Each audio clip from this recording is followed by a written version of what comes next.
కోడిగుడ్డు మంత్రి అవినీతి అక్రమాల చట్టాన్ని రాశారు. పాపం ఈ మంత్రి వాళ్ళ నాయకుడి అవినీతి పరుడు అంటే ఈ కోడిగుడ్డు మంత్రి చేసిన అవినీతికి ఆయనే తట్టుకోలేకపోయాడు. అతను కూడా టికెట్ ఇవ్వలేకపోయాడు.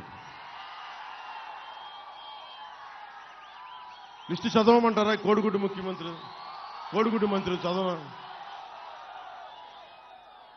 కొండల్ని కొల్లగొట్టి మట్టి కంకర అమ్మేసుకోవడంలో కోడిగుడ్డు మంత్రి సిద్ధహస్తుడు. మంత్రి ఆయన అనుచరులు రియల్ ఎస్టేట్ వ్యాపారులను బెదిరించి కమిషన్లు వసూలు చేయడంలో దిట్ట. రకరకాల బినామీల్ని పెట్టి కసింకోట మండలం, మనకి విశ్వనాథపేట మండలం కసింకోట గ్రామంలో దాదాపు ఎన్ని వందల ఎకరాలు చేశారో.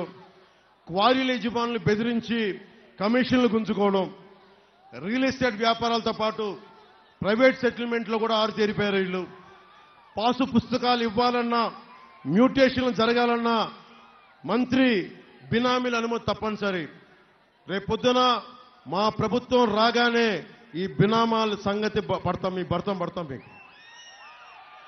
కోవిడ్ సమయంలో రెవెన్యూ దస్త్రాలని తారుమారు చేసి బంజరు భూముల్ని జిరాయితీ భూములుగా చూపించి అమ్మేశారనే ఆరోపణలు ఉన్నాయి. జాతీయ రహదారిని ఆనుకొని ఉన్న గ్రామాల్లో ఇన్నాం అసైన్ భూములపైన వీళ్ళు దోచేయడానికి సంసిద్ధంగా ఉన్నారు. దోచేశారు కొంత. ముఖ్యంగా జగనన్న కాలనీల కోసం 400 కోట్ల రూపాయల భూముల్ని, మనకి ప్రభుత్వ ధనాన్ని దోచేశారు వీళ్ళు.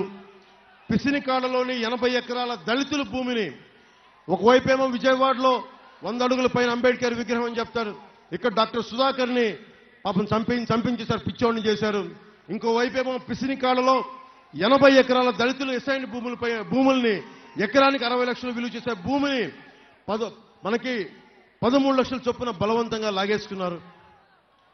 మంత్రి బినామీల్లో ఒకరు, కోడిగుడ్డు మంత్రి బినామీల్లో ఒకరు కసింకోట మండలంలో జగనన్న కాలనీలకి ప్రభుత్వంలో ఎక్కువ ధరలకు భూములు కొనుగోలు చేయించి కొంత రైతులకు ముట్ట చెప్పి మిగతాది వాళ్ళ సొంత జేబులు వేసుకున్నారు. మంత్రి బినామీల్లో క్రికెట్ బెట్టింగ్ రాయిళ్లు, మైనింగ్ మాఫియాకి రక్షణ కవచంలో నిలుస్తా ఉన్నారు. మీరు అక్రమ కేసులు పెడతా ఉన్నారు.